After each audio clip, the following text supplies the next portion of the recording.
Nagaa faraarri Waaqayyoo bakka jirtan hundumaatti isiniif haa ta'u. Akkam nagaa keessanii ijoollee Waaqayyoo warra Waaqayyoon jaallatamee warra Waaqayyoon fo'amee nagaa akka taatan amantii guddaan qabaa. Waaqayyoonni nagaa nu godhe galata guddaa argatu. Mee barnoota keenya har'aa jalqabna Waaqayyoon galateeffannaa.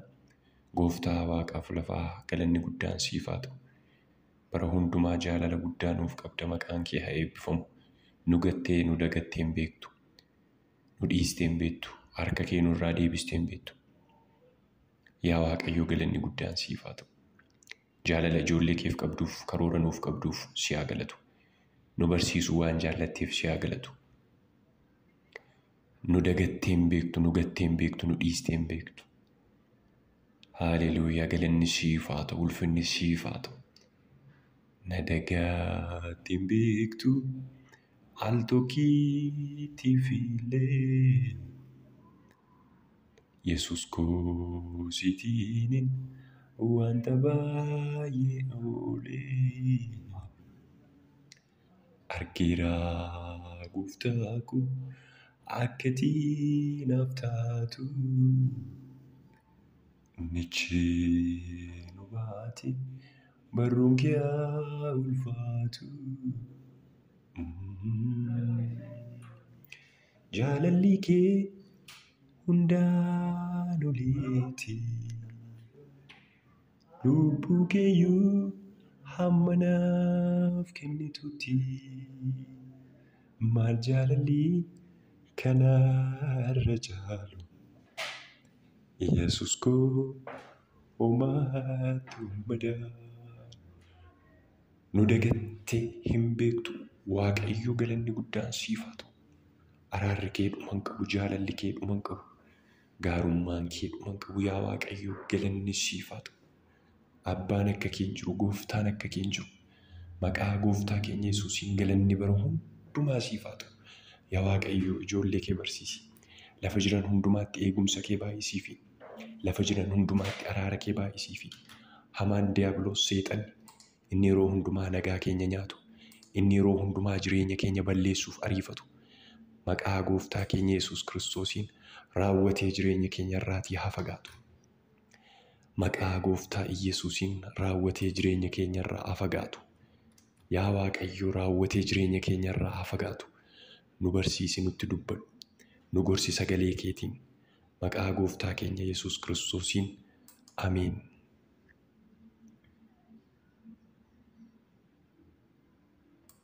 Har'aa Waaqayyoof galanni guddaan haa ta'u. Har'aa barnoota keenyaa haaraa jalqabna. Waaqayyo nu barsiisuu waan jaallateef, yeroo waan nuuf kenneef, guyyoota waan nuuf kenneef maqaan isaa bara hundumaa kan eebbifame haa ta'u. Waaqayyotti baay'ee hin gammada. Koorsii haaraadha kanarra jalqabnu. Koorsiin haaraan kuni koorsii naamusa kiristiyaanaa yookiin immoo kiristiyaan etiksiidha. Egaa waa'ee naamusaa yookiin immoo waa'ee etiksii kana yeroo barannu akkuma irra deddeebi'ee dubbadhu yookiin immoo akkuma kanaan dura hundumti keenyi irratti haasofne bara kana keessatti rakkina guddaa keessa kan jiru dhaabbattoota yookiin immoo dhaabbattoota amantii, dhaabbattoota biizinesii biyya lafaa keessaa jireenyi kiristiyaanaatu rakkina guddaa keessa jira. Keessumattuu naamusa kiristiyaanaatu rakkina hamaa keessa jira waan ta'eef kanarratti haasa'uu yookiin immoo barnoota kana barachuun baay'ee barbaachisaa akka inni ta'e hundumti keessan beektu jedhee yaada.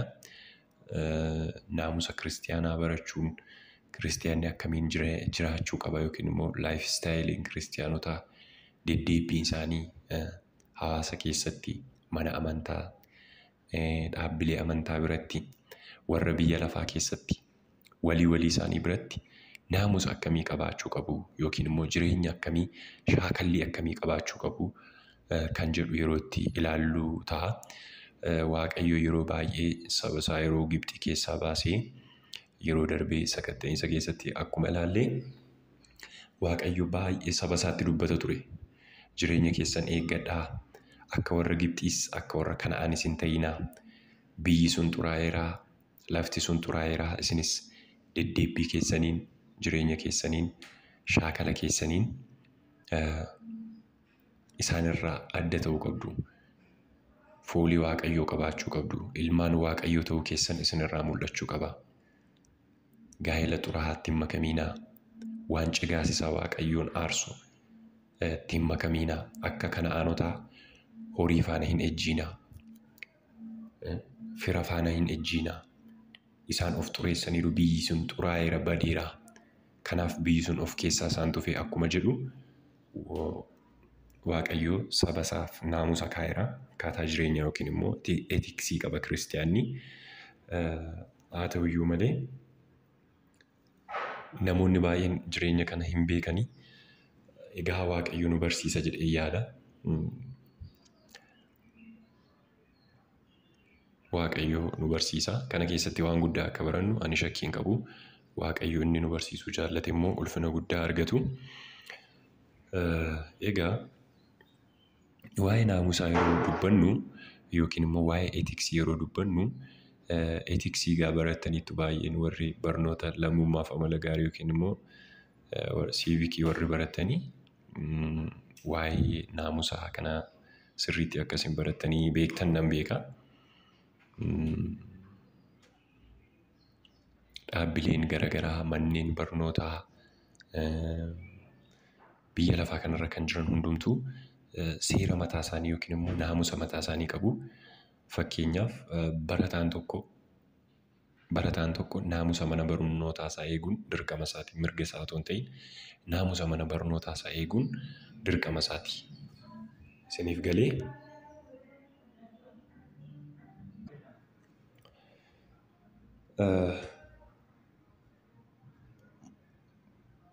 akkuma isiniin jedhee barataan naamusa mataa isaa qaba. Dirqama mirgas mana barnootaa tokko keessa yeroo baratu lamaan isaa wal cinaatti dhaqanii inni adeemsisuu qabu jechuudha. Fakkeenyaaf barataan mana barumsaa tokko uffata seeraa yookiin yuunifoormii otoo hin uffatiin mana barumsaa dhufe dirqama mirga hin qabu mana barnootaa sana keessatti jechuudha. Beektuu baay'een keessan naamusa mana barnootaa beektuu, akkaataatti deddeebbii mana barnootaa beektuu. Namni barruulee kobbee hin qabne mana barnootaa keessa yoo dhufe barsiisaan tokko bahi sokki yoo jedhe mirga hin qabu. Namni kun addanuma nan ta'a nan baradha jechuuf mirga hin qabu. Sababni isaa namni mirga isaaf dirqama isaa yookiin immoo naamusa yeroo eegudha kan inni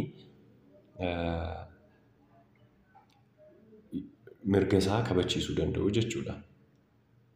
Isiniif galee hamma kanan goonetti barataan tokko hamma waan isarraa eegamu tokko hin goonetti waan barbaadu argachuu akka hin dandeenye beektu barattanii argitaniitu waan ta'eef kana isinitti himuun nan barbaachisu.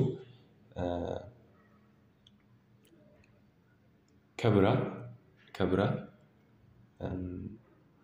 ogeessi fayyaa yookiin fakkeenyaaf ogeessi fayyaa uffata qabaa, manni qorichaa, dhaabbileen garaagaraa akkaataa jireenyaa yookiin immoo sochiiwwan ittiin hawaasa biratti beekaman qabu. Ogeessi fayyaa tokko uffata adiidha kan inni uffatu yeroo baay'ee yookiin immoo waayit kootii kan jedhamu yookiin uffata adii asii gadi kan uffatamu kootii qaba. Manni qorichaallee yeroo baay'ee uffata kan inni dibamu qalama adii akka ta'e baay'een keessan ilaaltanii beektu jedheen beeka. Garuu maaliif jettanii beektu yoo ta'e xiqqoo ishee waa'ee kana isinitti hima. Maaliif baakgiraawundii yookiin immoo naamusa yookiin immoo etiksiiwwan addunyaa kanarra jiran yoo hubattan etiksii kiristiyaanummaan qabu yookiin immoo naamusa kiristiyaanummaan qabu beekuu dandeessu. Biyyi lafaa hamma kanaa naamusa qaba yoo ta'e manni Waaqayyoo hammam naamusa akka inni qabu akkasin beektaniifidha kana kanaan isinitti himu jechuudha. Dudduuba isaarraa ka'een isinitti hima. Waan baay'ee yeroon isin barsiisu dudduuba isaatii yoon ka'ee natti tola. Maaliif isinis akka hubannaa gaarii argattaniif isin gargaaraa jechuudha. Waan tokko otoo haasa'in dudduuba isaa beekuun yookiin baakgiraawundii isaa beekuun baay'ee barbaachisaadha. Manni qorichaa yookiin ogeessonni fayyaa waayit kootii akka isaan uffatanii beektu jedhee yaada.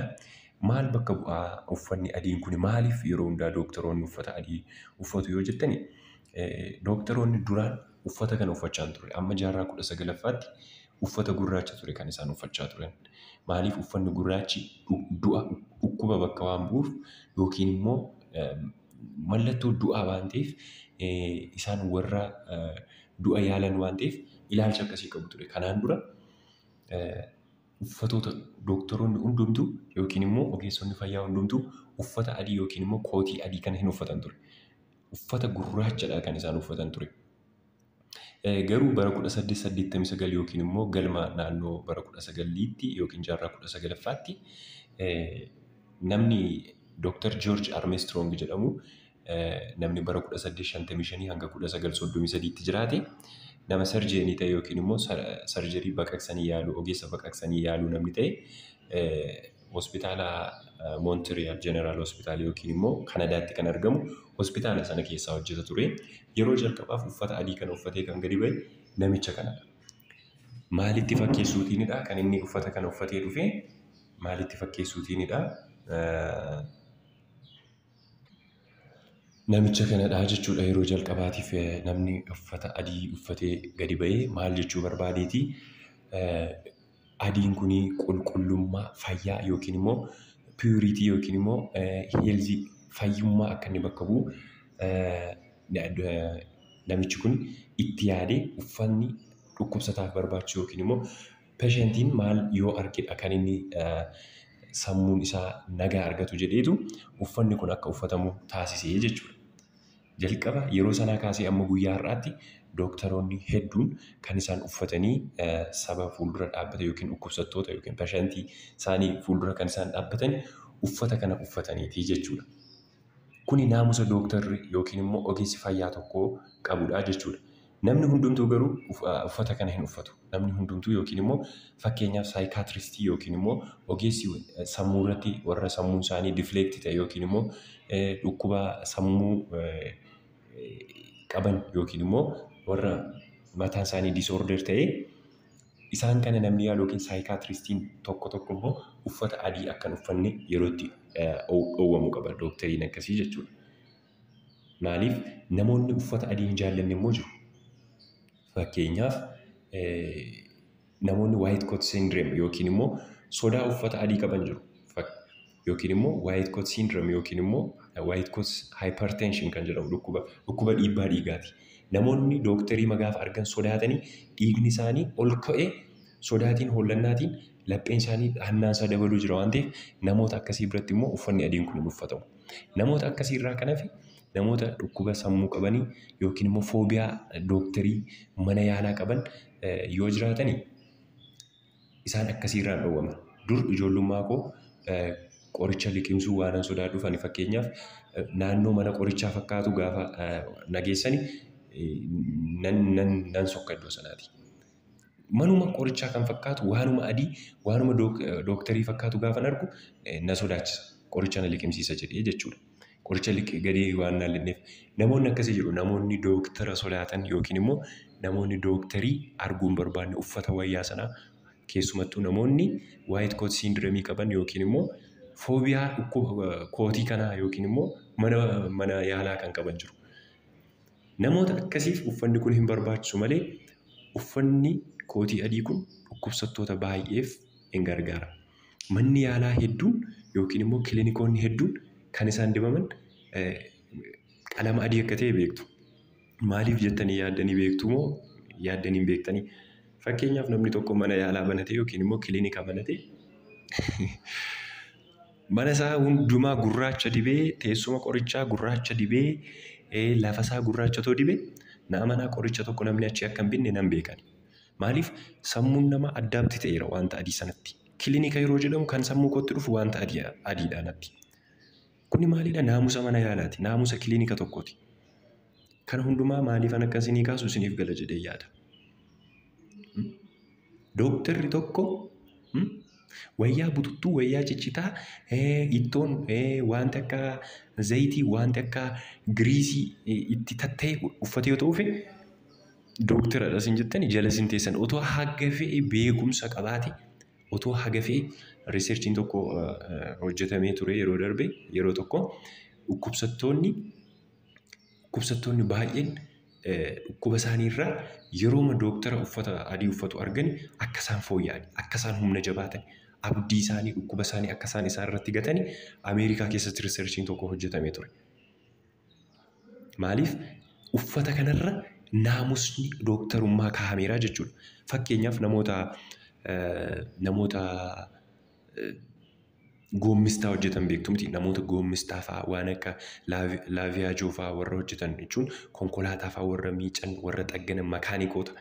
Isaan uffanni isaanii yoo argitan yeroo hundumaa waan leelee fakkaatu. Waan lafarra gangalachaa makiinaa konkolaataa jala giriisiin konkolaataa garaagaraa waan isaanitti ta'uuf uffanni isaanii bututtaa waan akka xuraawa'edha. Namni akkasii dhaqee marfeensi waraanaa yookiin qorichaan silqimsee kiliinika keessa otoo taa'e na'a mana akkasiin baqattanii baddanii hin beekan. Kuni eetiksii hojii sanaati. Naamusa hojii sanaati. Yaa obboloota koo maalan isin barsiisaa jiran waa'ee dooktarii, waa'ee giriisii, waa'ee laaviyaajoo yookiin waa'ee mekaaniksii miti. Makaanikoota konkolaataa suphanii miti. Naamusa kiristiyaanaattan isiniif deemaa jira waan ta'eef waan ani jechaa jiru namoota baay'eef akka inni galu shakkiin qabu. Kanaafi hundumtuu naamusa qaba. Hojiin kamiyyuu naamusa qaba. Hojiin naamusa hin qabne jiru. Garuu bara kana jiru wanti naamusa dhabe jireenya kiristiyaanummaati kan naamusa dhabe. Kan babbadee, kan lafa keessa babbadee, kan awwaaratti makame qulqulluu ta'anii gararraa jiraachuu otoo qabanii naamusa dhabeeyyii kan ta'an kan akka amantaa kiristiyaanaa naamusa dhabe garatti deemu wallaale kan namni tuffate kan namni funyaan irraa qabate tokkollee hin jiru.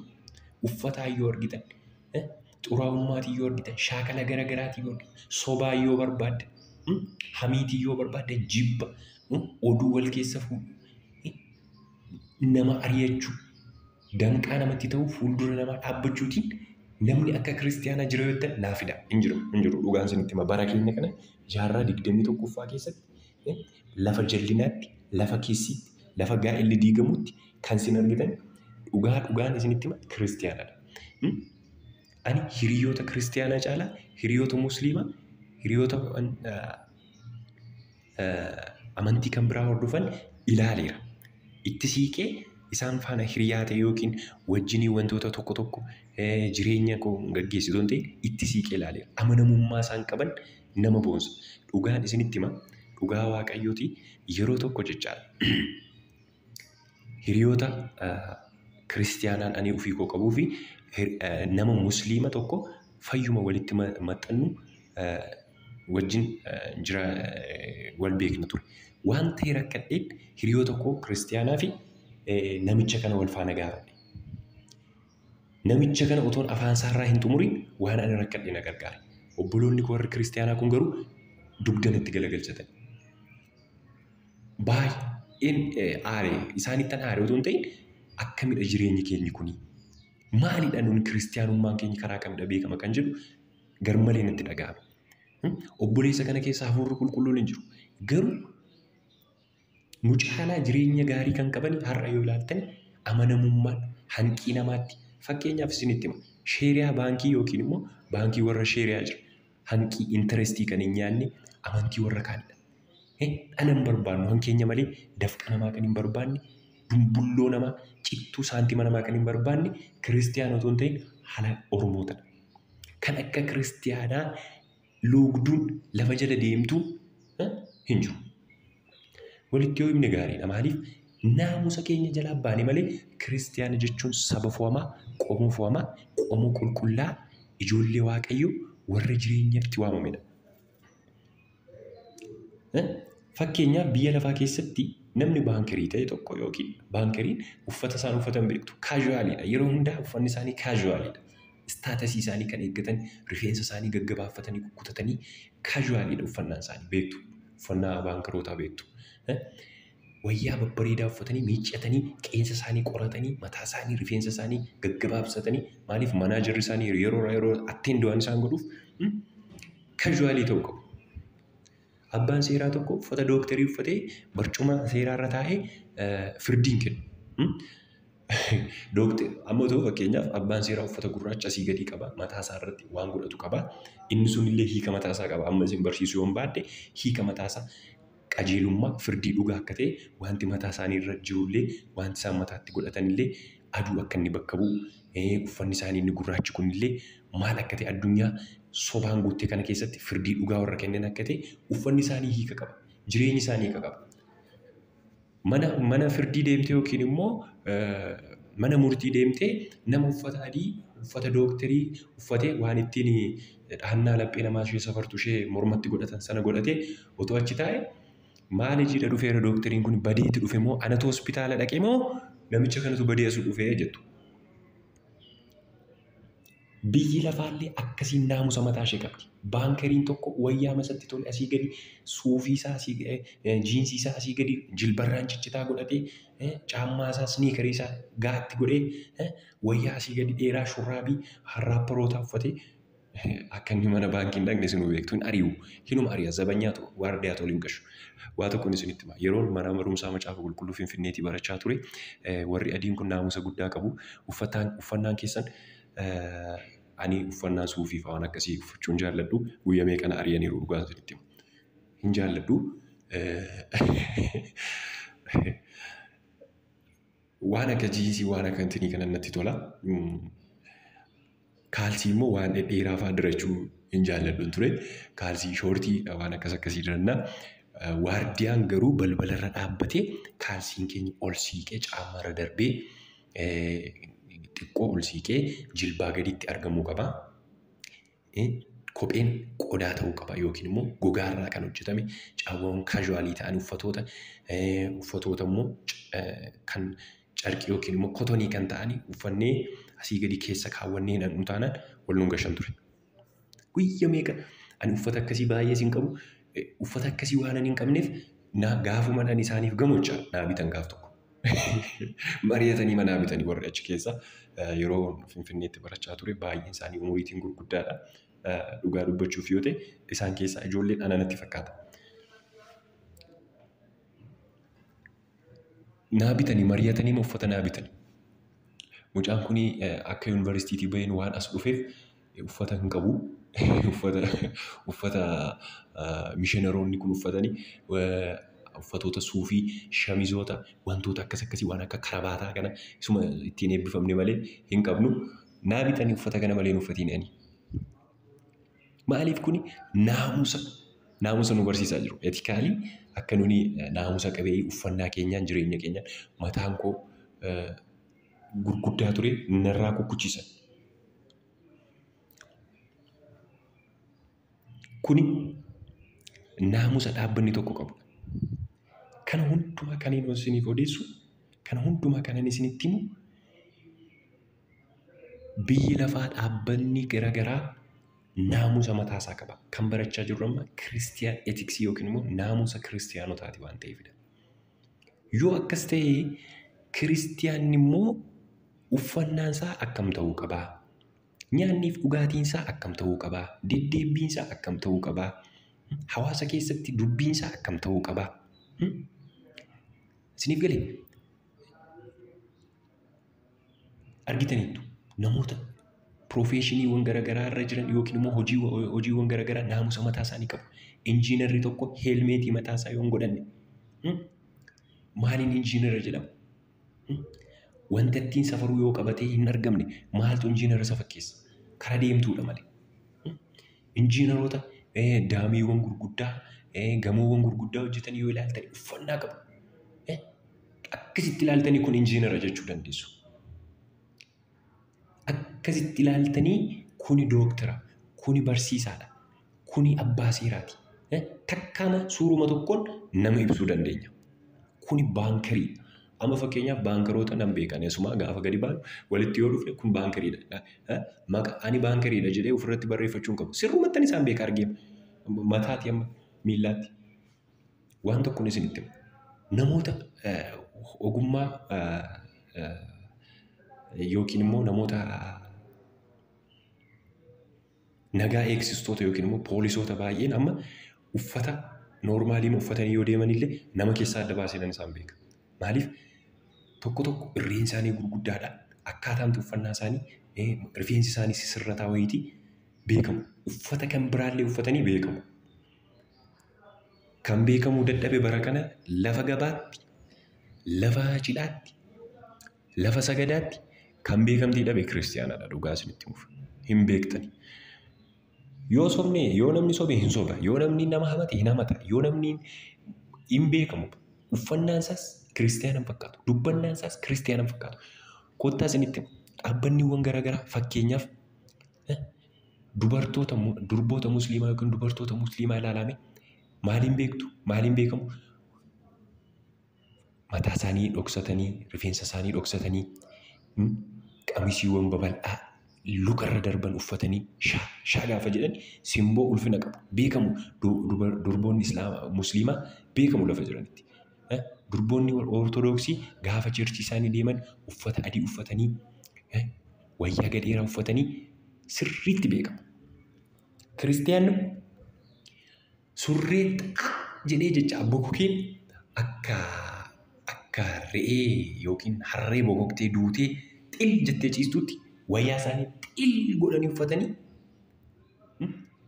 harree duutee bokokteettu fakkaatee kan chirchii dhaqu eenyudha? Ijoollee pheenxee. Eessaati dhufee obboloota koo? Eessaa akka dhufe modifikeeshiniin akkasii, faashiniin akkasii eessaa akka inni dhufe wangeelatu akkasidha moo? Barumsa nuti fudhanneetu akkas nu godhe moo? Ani eddeema wanti kun dhufeetu naa galuu hin dandeenye.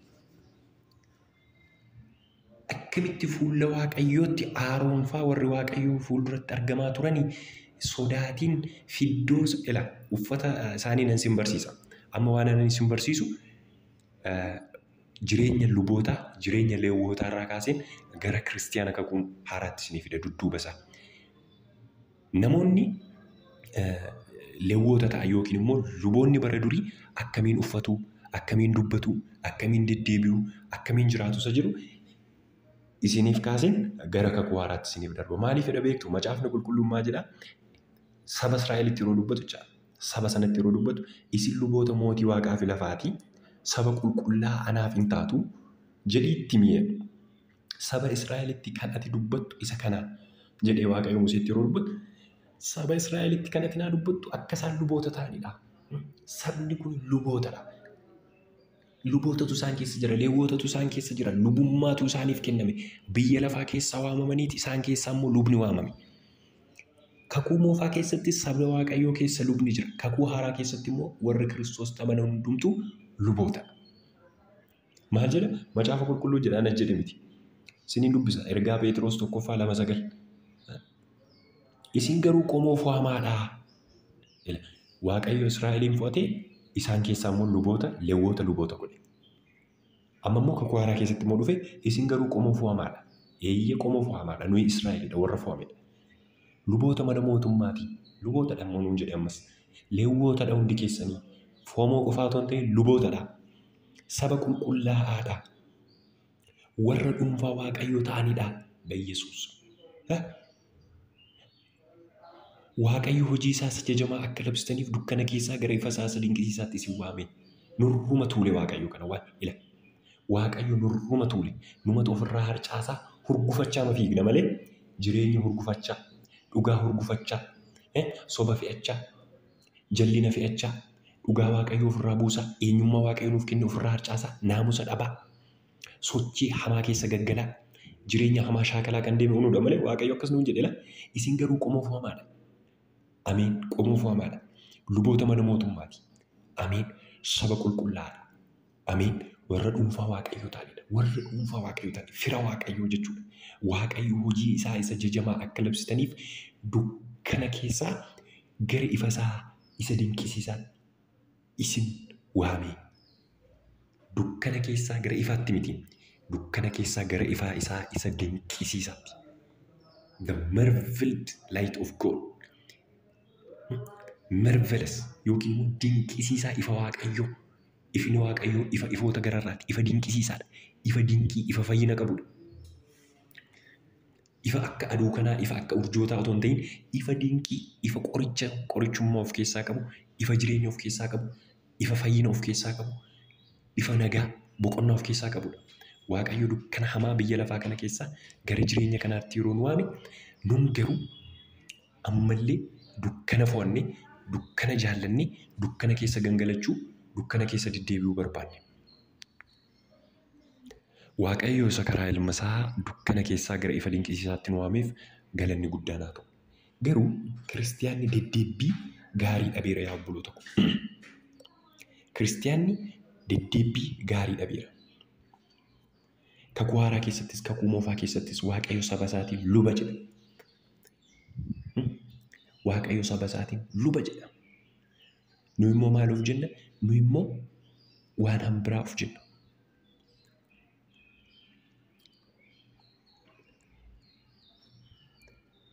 Erga Waaqayyo isin luboota nuun jedhee lubni akkamiin jiraachuu qaba? Ishee kana xiqqoo irratti haasofna. Lubni akkamiin jiraachuu qaba? Garamitti jiraachuu qaba? Eessaa ka'ee gara eessaatti akkamiin uffachuu qaba? Akkamiin deddeebi'uu qaba? Akkamiin jiraachuu qaba? Aaroonfaa waanuma barbaadan uffatanii fuula Waaqayyoo dhaabbachaa turre. Waanuma barbaadan nyaatanii, waanuma barbaadan diidaa fidanii ol galchanii fuula Waaqayyoo dhaabbachaa turre. Kakuu haaraa keessatti garuu waanuma barbaanne finnee ol gallee, waanuma barbaanne finnee sobnee Waaqayyoon hafuura qulqulluu goyyoomsinee fuula Waaqayyootti argamuu hin dandeenya yoo jenne gonkumaa matumaa kun hin danda'amu. Macaafni qulqulluun maal jedha beektu? Qolaasiyaas boqonnaa 3 lakkoofsa 1-6 keessumattuu naamusni kiristiyaanummaa kan inni barreeffamee jiru Qolaasiyaas boqonnaa 3 lakkoofsa 1-6 irratti. Sirriitti kiristiyaanni akkaataan inni itti jiraachuu qabu yookiin kiristiyaan etiksiin kan inni caqasameeru kutaa macaafaa ergaa Phaawulos warra Qolaasiyaasitti erge boqonnaa 3 lakkoofsa 1-6 akkas jedha. Egaa Kiristoos wajjin du'aa erga gaafamtanii wanta Waaqa keessaa iddoo Kiristoos gara mirga Waaqayyoo taa'ee jirutti barbaada. Yaada garaa keessanii wanta Waaqa irra jirutti hidhaa malee wanta lafa irra jirutti hin hidhiina. Yaada garaa keessanii wanta Waaqa irra jirutti hidhaa malee wanta lafa irra jirutti hin hidhiina. Isin duutaniittu. Jireenyi keessan Kiristoos wajjin Waaqayyo keessa dhokateera. Ameen. Kiristoos inni jireenyi nuuf ta'e yommuu mul'atu, isinis immoo isa wajjin ulfinaan mul'achuuf jirtu. Egaa yaada keessa wanta lafarra jirutti isa hidhu, halalummaa fi xuraa'ummaa, kajeellaa fi hawwa hamaa, sassata isa Waaqayyoolii tolfamu waaqessuutti lakkaa'amus of keessaa ajjeesa. Sababii wanta kana hundumaatiif dheekkamsi Waaqayyoo yookiin warra isaaf hin abboomamne irratti hin dhufaa. Akkuma duraan isinitti hime, egaa yaada keessa wanta lafarra jirutti isa hidhu, wanti lafarra jirutti kan nu hidhu maal maalidha? Halalummaa fi xuraa'ummaa, kajeellaa fi hawwa hamaa, sassata isa Waaqayyoolii tolfamuun waaqessuutti lakkaa'amus of keessaa ajjeesaa. Kuni firdiitti akka inni nama fidu jireenya kiristiyaanaa yookiin immoo etiksii kiristiyaanaa kan nyaatu yookiin kan balleessu halalummaa fi xuraa'ummaa, kajeellaa fi hawwa hamaa, sassata isa Waaqayyoolii tolfaman waaqessuutti lakkaa'amus of keessaa ajjeesuu qaba. Hamma kana of keessaan ajjeesnetti nuyi naamusa kiristiyaanummaa godhannee jiraachuu hin dandeenyu. Halalummaa fi xuraa'ummaan amala Kana'aanonni, amala Gibxoonni qabanidha. Halalummaa fi xuraa'ummaan gargaridha. Of xureessu. Halalummaa yookiin immoo ejji maalidha? Ejji halalummaan xuraa'ummaan illee gargaridha. Ejji fakkeenyaaf namni tokko ejji yeroo jenne haadha manaa isaa hiisee nama kan biraa wajjin yoo ejji yookiin immoo haadhumti manaa isaa illee yeroo isheen yaada akkasii hin qabaannetti yoo faana ciise macaafni qulqulluun ejji jiraadha jedha. Isinitti hima isa kan namaa dhiisaa isa kan achi diidaa isaa haadhi manaa keessan fedha foonii hin qabdu taanaan warri fuutan yookiin immoo abbaan manaa keessan yookiin kadhachuutti of qabee yoo jiraate yookiin immoo amma yeroo kanatti yaada akkasii keessa jiru taanaan namni tokko nama tokko wajjiniin dirqisiisee haadhuma manaasaa wajjin yoo waan tokko godhe ejjeeraadha jedhama Macaafni Qulqulluun.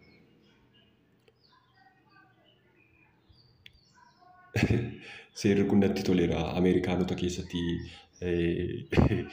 namni amma biyya kanaa namni durba namaa yoo daffare yookiin immoo nama alagaa yoo daffare yookiin immoo yoo wajjiniin dirqisiisee yookiin wanta fedha foonii irratti raawwate seeraan gaafatama.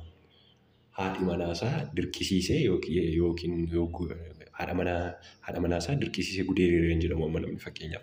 Garuu Ameerikaa keessatti seeronni biyyoota Ameerikaa keessa jiranii yeroo tokko dubbise namni tokko haadha manaasaatiin galgala otoo ishee yaada fedha fooniin qabaatii yoo humna isaa irratti fayyadamee dhiirri tokko haadha manaasaa wajjiniin ciiseera ta'e ganama deemtee yoo kasaste mana murtiitti itti farachiistiidha jedha. Haadha manaadha.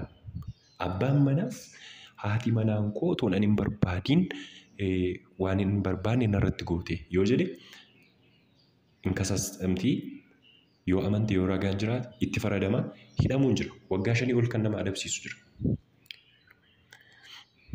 Macaafni Qulqulluun illee kan hin deeggara. Maaliif namni yeroo kadhatatti of addaan baasetti haadhi manaa yookiin abbaan manaa fedhan barbaachisne gara yaada fooniitti ol geessu ejjedha jedha Macaafni Qulqulluun. Hamma kanaatti iyyuu ejjedha.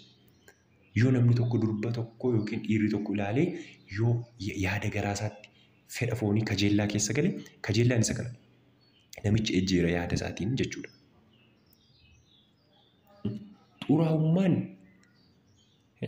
Xuraa'ummaan kan biraadha.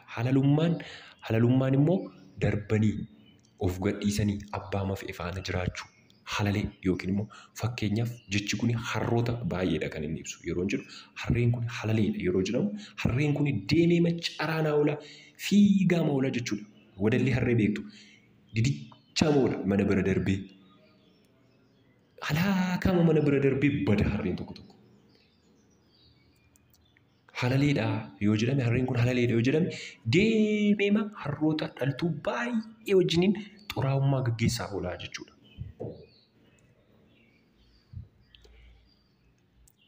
Dur seera Waaqayyoo keessatti seera Lewwotaa yookiin kakuu moofaa keessatti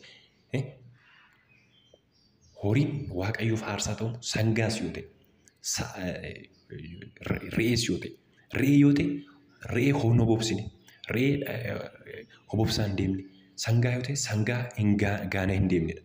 Qulqulluu mudaa kan hin qabne ta'uu qabu fuula Waaqayyootti kan argaman. Har'a qaamni keenya akkuma jara sanaa yeroo fuula Waaqayyootti argamuu qabu guutuu ta'uu qaba. Xuraa'ummaan immoo namni halalummaarrayyuu darbee namoota garaagaraa wajjiniin fedha foonii raawwachuurra ga'ee gara xuraa'ummaa hamaatti yeroo darbu immoo namni horii faana gara ciisuutti gara fedha isaa ofiisiin of baasu yookiin immoo gara masturbeeshinii wantoota jedhamanitti yeroo inni darbu yeroo itti namni tooyii garaagaraa bitatee addunyaan amma nuun keessa jiran obbolo tokko addunyaa tooyiin itti baay'attudha yeroo jedhu namni kan fedha foonsaa isa baasu ashaangulliitota bitatee yeroo itti wajjiniin jiraachaa jirudha. Keessumattuu warri adiin kun yeroo darbee namni beekamaan tokko namni booksariin beekamaan tokko yookiin immoo ispoortii booksiitiin namni beekamu tokko roobootii ofiisaa hojjechiifatee haadha manaa kootiin nan ishee jaalladha jedhee akka namaatti wajjiniin ciisa.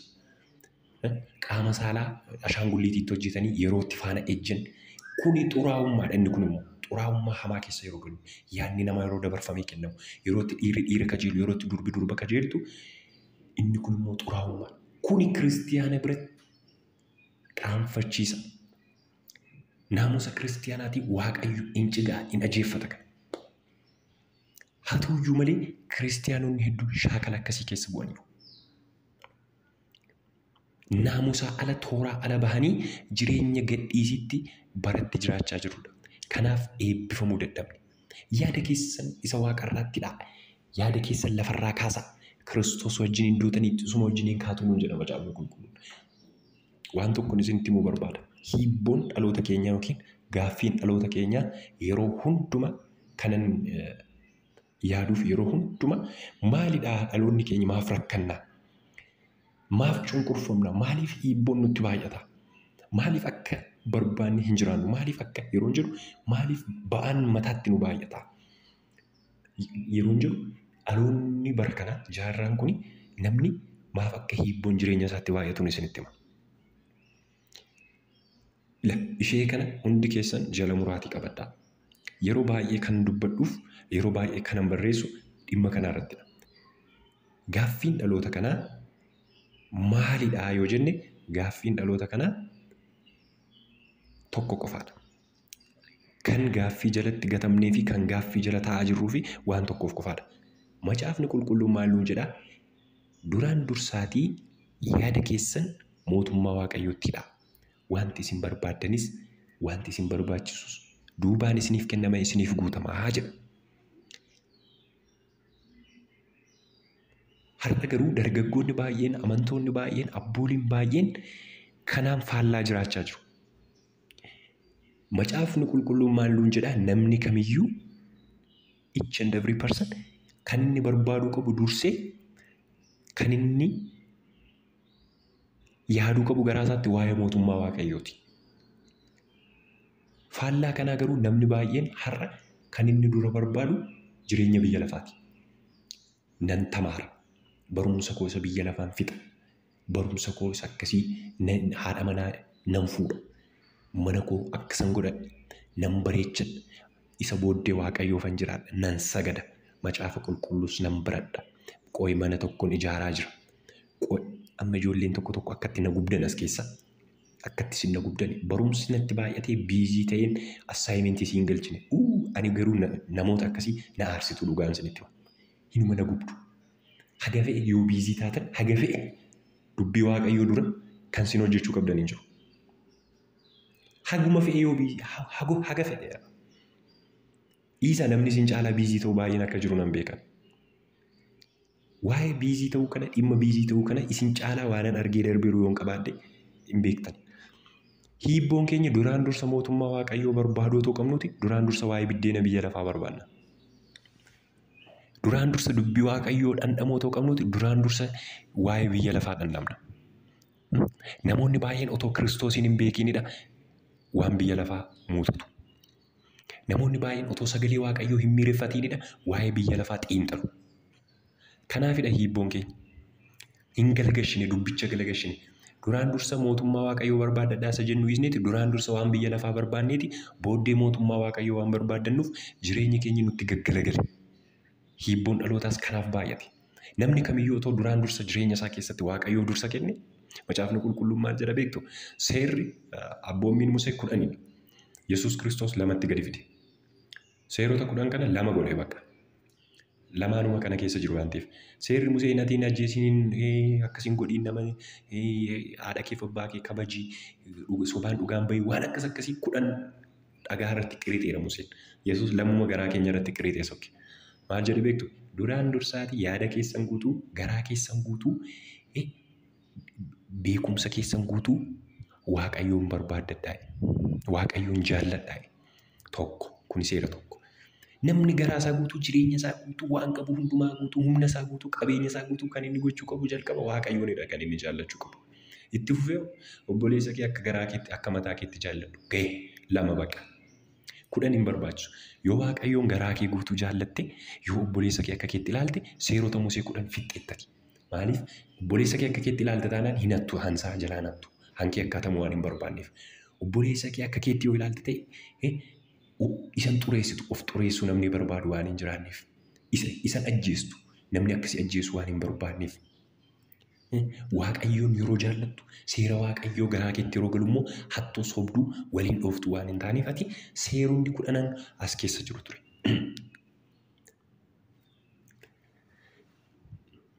Waaqayyo Yesuus Kiristoos 2 godhee quc godhee achumatti walitti qabee samaraayiz godhee nuu kaayee sokke.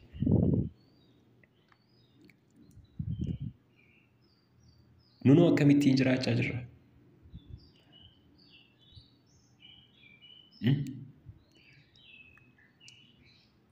Naamusaan ala baane. Yaada keessan ilaa Qoraasiyaas 3:1 yaada keessan mootummaa Waaqayyootti isa oliitti dhadhaa. Yesuusis akkasii, Phaawulosis akkasidha. Naamusni kiristiyaanummaa akkasuma jedha. Kiristiyaan eetiksii maal qo'ata beektu? Qolaasiyaas 3:1 dhaabbateeti qo'ata. Namni Kiristiyaan eetiksii barate kutaa kana hin baranne taanaan koorsii kana hin barannee jechuudha gabaabumatti. Kiristoos inni jireenya nuuf ta'e yommuu mul'atu isinis immoo isa wajjin ulfinaan mul'achuuf jirtu. Isa wajjin du'aa biyya lafaa halalummaa of keessaa ajjeesaa hin sobiinaa hin xuraayinaa ashaangulliitii garaagaraa hin hawwiinaa. Namni ijoo hawwiin namaa qoddee ga'u namni fardatti sareetti bara veelloo uffisee gaa'ela godhachaa jiru. Baratti namni ashaangulliitii gabaatii bitatee fedhasaa ittiin of baasaa jiru. Bara akkasii keessatti kiristiyaana ta'uun ifa ta'uu isin dandeessisuu qaba. Kiristiyaanummaa keessanitti hiika qabaachuu qabdu.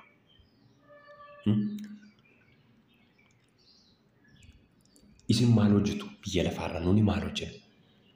Warra akkasii fuuldura dhaabbachuu hin qabnu taanaan hojii isaanii isaan deeggarra taanaan wantoota tokkoon dooneet goona taanaan waa tokko isinitti hima ijoolleen kiristiyaanaa amma fakkeenyaaf kiristiyaan yuutuubiyoonni kiristiyaanota garaagaraa barsiisonni kiristiyaanota garaagaraa jiru miti warra akkasii sabskiraayib hin godhan ijoolleen kiristiyaanota eessa jalaa akka isaan shubbisan isinitti hima. Warra poopistaarii warra hiiphooppii kana warra supperstaarota sirbitoota kana. Warra sanaa kan yuutuubii isaanii akka isaanitti sabskiraayib godhanii akka isaanitti jala kana jalaa shubbisan maal hojjechaa jirra?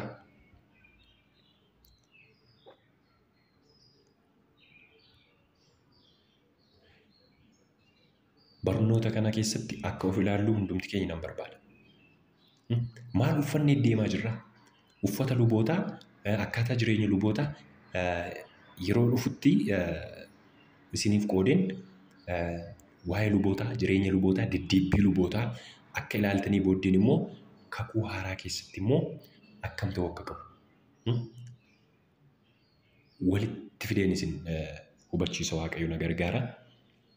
Garuu lafa jirtanitti of bobbokoksitanii uffannaatiin keessumaa obboloonni durbaa akkatti namni sagaduu nama dhoowwatiina. Akkatti namni waldaa kiristiyaanaa dhaqee galu nama dhoowwatiina. Obboloonni dhiiraas itti duta haadha manootii keessanitti. Dhugaan isinitti himaa dhugaa ba'iinsaaf isinii ta'a guyyaa tokko waldaa kiristiyaanaa keessa jirra obboleessa koo tokko wajjiniini. Obboleessi tokko barfatanii dhufanii haadha manaa isaa wajjinii wal fidanii dhufanii nu bira taa'ani. Bakka obboloota koo maalin isinitti himaa? Homti harma ishee diiduma jira. Homti jireenya ishee hundumtuu waan bobbokoo kaawwe. Horii bokokee du'e horii 6 dheedheedha kan isheen fakkaattu. Ani ka'ee ba'amoo akkaman godha waan kana yaa Waaqayyo gooftaa macca maali jira kana maal nutti fidden jedhe. Hin sagaddu sayyuu waan ishee bakka achi zoorti achi naannootii as naannootti waa tokko toon sagadiin hin galee anis obboleessa koo faana mucaa sana abaaraa gallee isa dhiiraa sana maali amma namichi kun amma du'eera moo jira? Haadha manaasaa akkas godhee gaafa wajjin hin deemu yaada akkamii qaba waldaa kiristiyaanaa keessatti hin jiru aarree ichaa dutaa gallee amma mana keenyatti ila dutaa magalleeni. Deddeebbiin akkasii barbaachisaa miti namatti gufannaa ta'uun barbaachisaa miti. Warri Qorontos ejjitoota baay'ee beekamoo akka isaan ta'an beektu miti. Durboota mataa keessan irraa itti godhattanii ol hin seeninaa durboonni mataa keessan irratti haguuggadhaa kan hin jedhe durboonni Phexros durboonni magaalaa Qorontos keessa jiru waa'ee magaalaa Qorontos ganaan isin barsiisa. Raajii argitu magaalittiin magaala abaaramtuudha. Magaalaa Qorontos jechuun mammaaksayyuu qaba akka bara sanaatti jechuudha. Yeroo biraan isin barsiisa. Durboonni sun hinuma gamsiisanii mataa dhedheeraa qabu. Gadi butaniiti dhiironni akkatti sagadan dhaban. Kajeellaa keessa galchaa. Cuccufadhaa yaa Phaawulos. Mataatti cuccufadhaa. Maadhanni isin irraa nama kaachiftaniidha.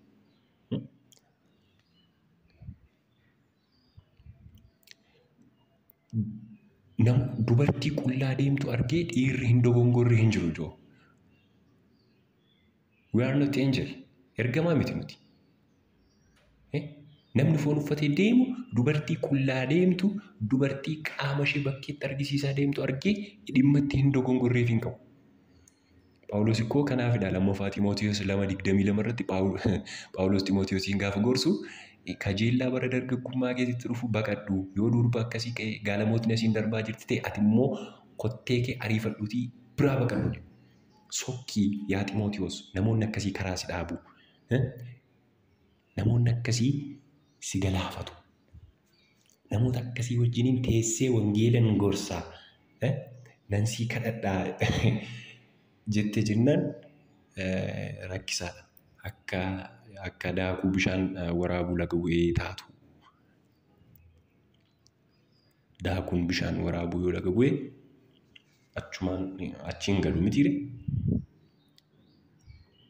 Mammaaksadha kun daakuu bishaan bu'ee taata, daakuu laga bu'ee taata jechuun daakuun bishaan waraaba jedhee bishaan keessa yoo lixe achumaan dhaama lammaffaa ol hin deebi'u.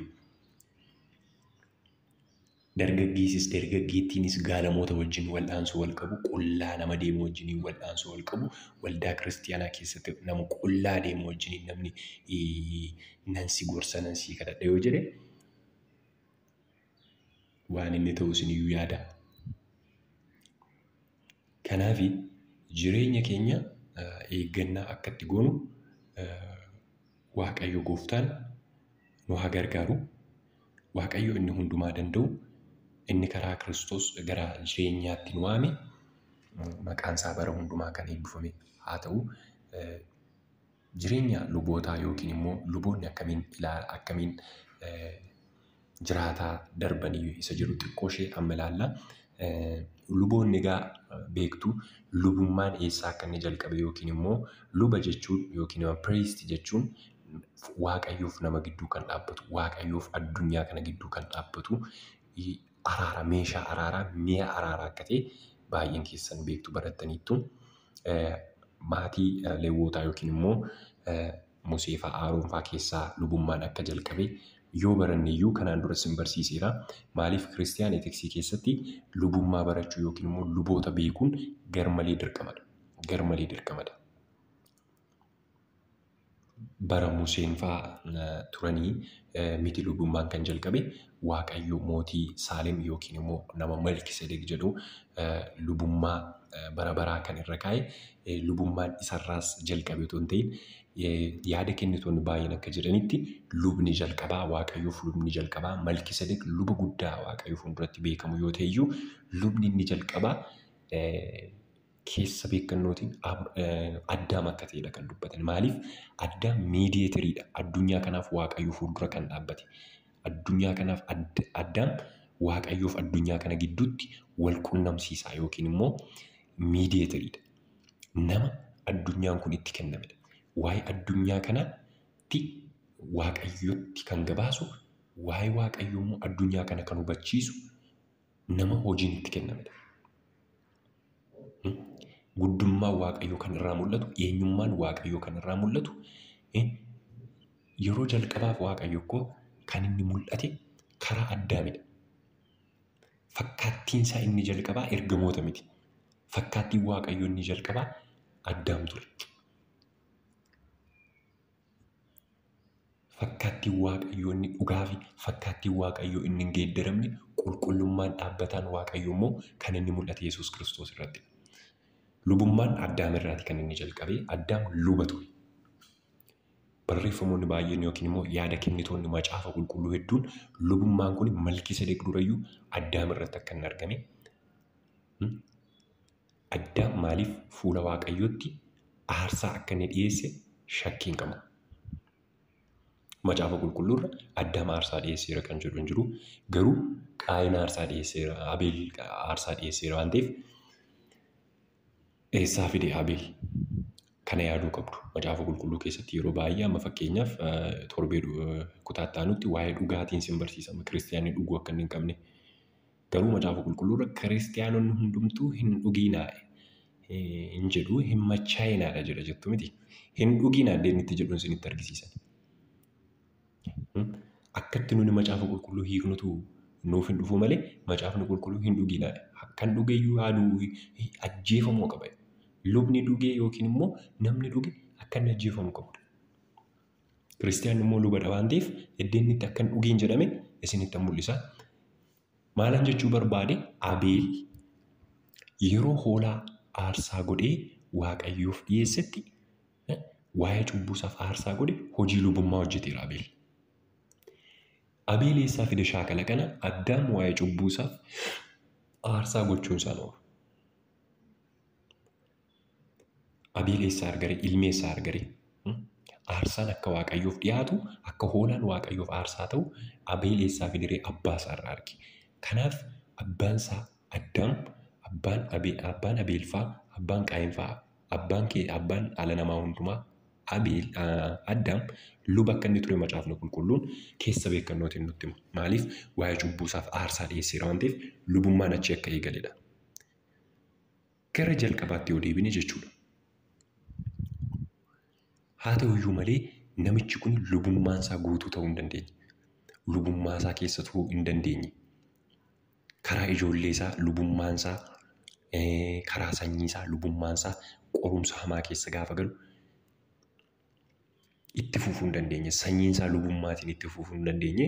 Kanaaf Waaqayyo Museetiin yeroo raajii guddaa godhetti macaafni qulqulluun keessa deebii yookiin immoo keessa deebii keessatti raajii akka kee tokkoon saba kee keessaa kaasa yeroo jedhu Museen akka raajii ta'edha kan inni nutti himu. Museen raajiidha. Obboleessi isaa Aroon immoo lubadha. Argitanii mana tokko keessaa oofisii lama jechuudha. Lamaan isaaniiyyuu garuu Kiristoosiif fakkeenyadha. Museen Kiristoos raajii ta'uu isaa kan nutti argisiisudha. Maaliif? Raajii guddaa akka kee tokkoo nan kaasa. Keessa deebii 18 keessatti natti fakkaata. Raajii guddaa akka kee tokkoo saba koof nan kaasa jedhee Waaqayyo isatti dubbatee ture. Maaliif? Museen raajiidha jechuudha. Yesuus Kiristoosis raajiidha. Waa'ee isaa barannee turre. Aroon immoo luba ta'ee miti reelli. Yesuus Kiristoosis luba guddaa, luba waa'ee cubbuu keenyaaf fuula Waaqayyootti luba isa mudaa nutti lakkaa'atu hin ta'e, luba isa waa'ee keenyaaf aarsaa dhiyeessee luba guddaa akka qabnu macaafni qulqulluun nutti hima. Aroon immoo luba isa jalqabaati. Arooniif ijoolleen isaa jechuudha.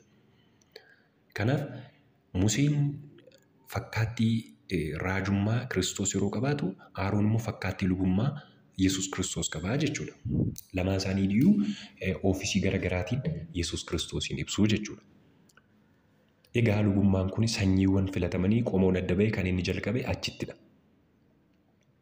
Leewwiin ilma Yaaqoobii fi haadha manaasaa mucaasa sadaffaa akka ta'e yeroo darbe ilaallee turre.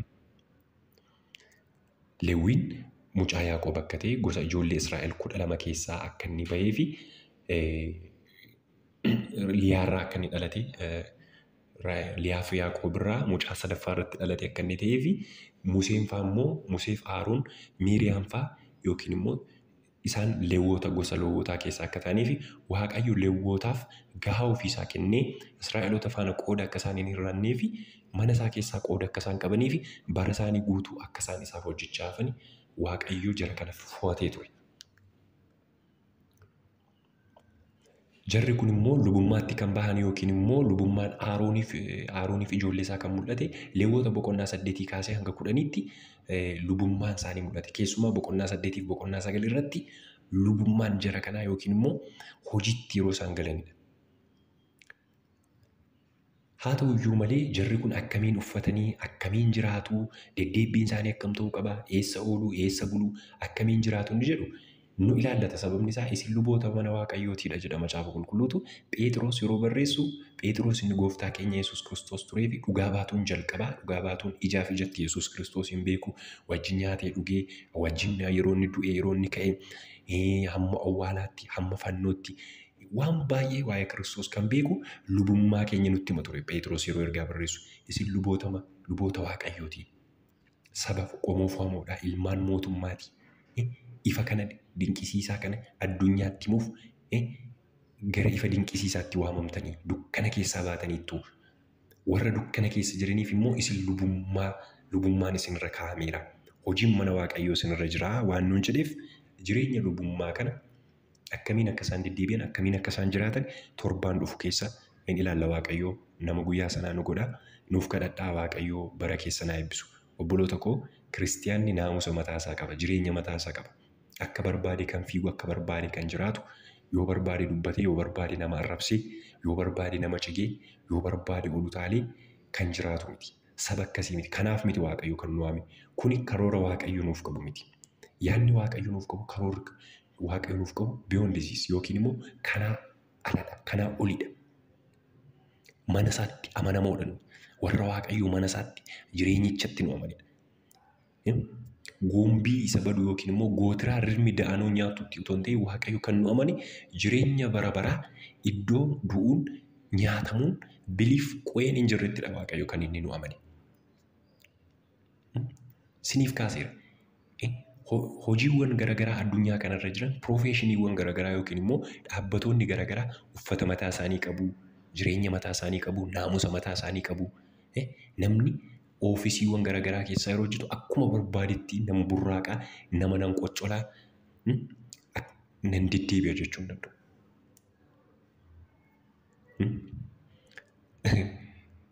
Keessumattuu baay'ee kan na dhibe jireenya atileetota yookiin immoo warra kubbaa haasaanii fa'aa amma isaan fa'aa jechaadha. Irra caalaa hojiin isaanii hojiiwwan waaqa tolfamaa wajjin wal qabata. Amantanis hiistanis hojiiwwan kubbaa miillaa wajjiniin wal qabatan ispoortii atileetiksii oloompiikiin dur Giriikiitii yookiin Ateensiitii magaalaa Qorontoos keessaa yeroo ka'eetii kaasee amma guyyaa har'aatti hojiin kun hojii waaqa tolfamaa wajjin wal qabatudha. Atileetiksiin wantoonni garaagaraa jechuudha. Haa ta'uyyuu malee laayif istaayilii isaanii otoo argitanii taphataan kubbaa miillaa tokko yookiin piroofeeshinaalii taphataan tokko pileeyersiin tokko akka barbaade haadha manaa isaa wajjin illee wal arguu hin danda'u. Adaba guddaan yoo jiraate durboota faana wal arguu hin danda'an yeroo isaaniif eeyyamame waggaa keessaa yoo baay'ate ji'a tokko yookiin ji'a lama kana kan hin caalledha kan isaan maatii isaanii wajjin dabarsuu qaban. Kana ala hojii isaanii irratti kan isaan dabarsan. Kiristiyaanni garuu jireenya akkasiin qabu. Akkuma barbaadeedha jiraata malee, akkuma barbaadeedha uffata malee, akkuma barbaadeedha siiksaa deema malee biyya lafaa gadi taaneerra. Wal sobuun gaarii miti biyya lafaa gadi taaneerra dhugaa dubbachuuf. Waaqayyo kanaaf miti garuu inni immoo biyya lafaa ol godhee mandara tulluu gubbaa godhee nu waame nu immoo boolla keessa jirra gadi buune. Iddee biyyi lafaa jiru iyyuu hin jirru har'a nuti. Ilaa akkamidha beektu? Waaqayyo biyya lafaarrayyuu ol dabarsee tullurra nu keenyan nu immoo biyya lafaarrayyuu gad dabarree boolla keessadha kan jirru jireenyi keenya. Hundumti keenyiyyuu warri sagalee kana dhageeffattanis mee jireenya nama hundumaa jireenya kiristiyaanaa sakattaa kan keessanis sakattaa. Waaqayyo nu gargaaraa barri keessan jireenyi keessan haa eebbifamu. Waaqayyo waan nu barsiiseef hafuurri qulqulluu waan nutti dubbateef bara hundumaa galanni isaaf haa ta'u. Lafa jirtan hundumaatti nagaan araarri Waaqayyoo isin wajjin haa ta'u eebbifamaa.